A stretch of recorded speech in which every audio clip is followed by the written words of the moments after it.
the members of this firm, one of the things that we enjoy about the practice of law is looking at the recent developments in the Supreme Court. The Supreme Court's just a very dynamic body, and in any given year, there's going to be change. It's never going to be the same. And that's certainly been true this year. We've seen a lot of activity in the area of searches of cell phones, computers, warrantless implantation of GPS devices. So, Matt, why don't you kind of talk to us a little bit about what the Supreme Court has done this year in that context and how that affects people when their cell phones have been searched or their computers have been searched. And where these cases springboard is from stuff that occurs in the street.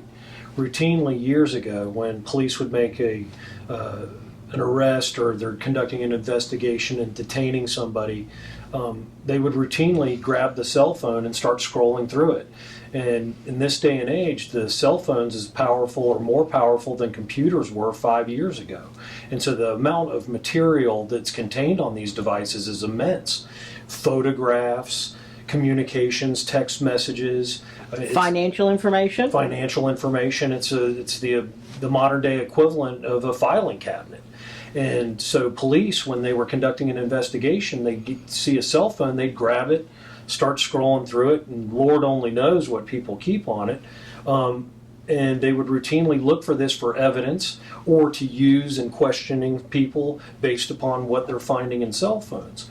Well, the law started to catch up to this practice, and attorneys were sharp enough to start filing motions challenging this police conduct of just rummaging through the contents of one's cell phone.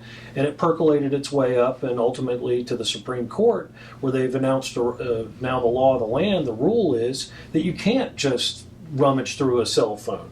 Even if you believe you have probable cause that may contain evidence of a crime, you're required to go before a judge, get a search warrant to gain access to that device, to get to the material that's contained therein.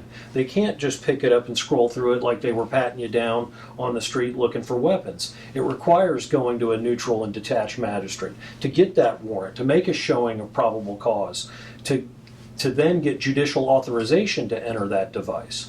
And the law has recognized that the contents of these phones have very personal and intimate information, and if we're going to allow law enforcement to have access to it, it needs to be judicially supervised.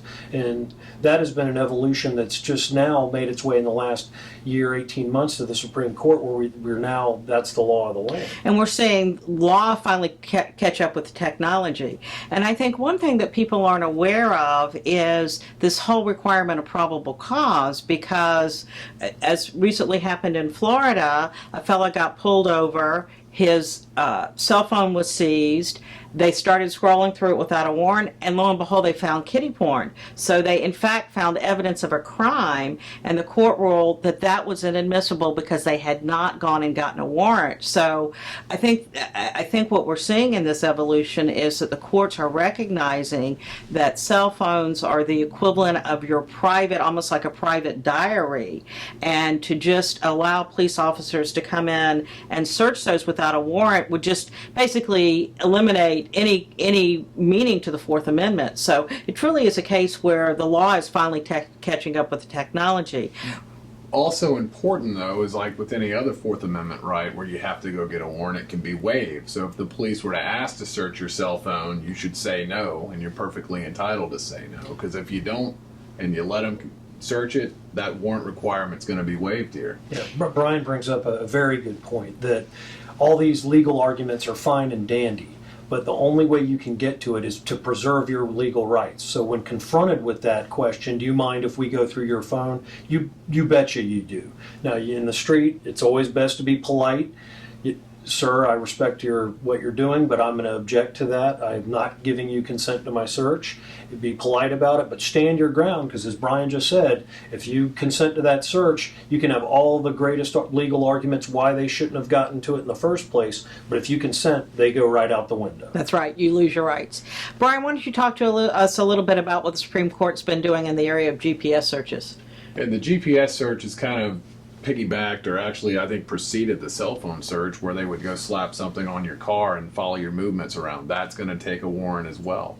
That's pretty much established in the law now. And that's one of the things that the argument was in favor of warrantless GPS searches. The state would argue, well, your car's out and about anyway, so if I were following the car, I wouldn't need a warrant. So why do I need a warrant now? But why have the courts rejected that? Because you've got an expectation of privacy in where you're going. And it's almost a trespass onto your car to do that. And in fact, that's what they have to do. They have to trespass on your car to put the GPS device there in the first place. And so that is the beginning of the violation, and one of the reasons that the court held that you have to have a warrant for GPS. And searches. GPS, Betsy brings up a phones. good point. The Supreme Court analysis on that, I think Scalia was the writer of the opinion that starts talking about property interests. And that was one of the reasons that they found an expectation of privacy, is because you as the owner of the car, owner of that property, have an interest in it and keeping that material private. Now, however, as Betsy also pointed out, the evolution of the law trying to keep pace with technology, I don't know that it'll ever say step for step. Technology is always going to be a couple of steps ahead of the law. But springboarding not only on GPS but back to the phones, law enforcement in their investigations, usually of the more significant nature, would go and track down cell site location. When you're traveling around with your phone, every time you're moving and you hit a new area, it pings off another tower. Law enforcement would get these records to show that you were in a certain location, to try to show that you were in the area that a crime was committed, to try to finger the suspect as the person that did it by putting him in the area with these cell tower hits or cell site location. And with technology now, there's live cell site location. They can follow you like a GPS. Phones indeed have GPS in them. Or there's things called historical cell site data. They can go back a month ago. Where was this individual a month ago? And we'll recreate where he was based upon where his cell tower hits were. Just about a week ago, the Florida Supreme Court addressed this problem in Florida. And it was about the live cell site tracking. And they said, you can't just go get that information. You once again have to go to a magistrate or a judge and show probable cause that this information is in some way relevant to an investigation. The opinion leaves open the ability to argue, and I think it'll, in the end, the law will bear it out, that even historical cell site data, you have to get a warrant to obtain that information. Routinely, the state attorney's office here in town would issue a subpoena to a provider, and they'd give them all the data where this person was based upon these cell towers. And they'll create a neat little map at trial and point it out for a jury. This is where this individual was.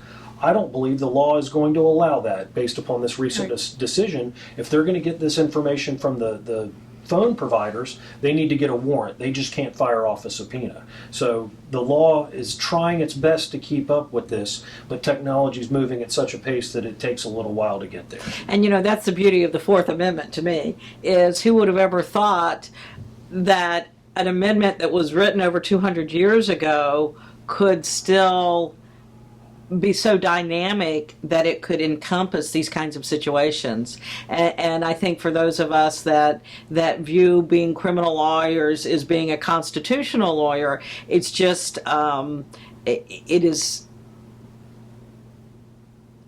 something that we appreciate, that we can still use this document that was written so many years ago to apply to modern situations to get the right solution, to get the right answer.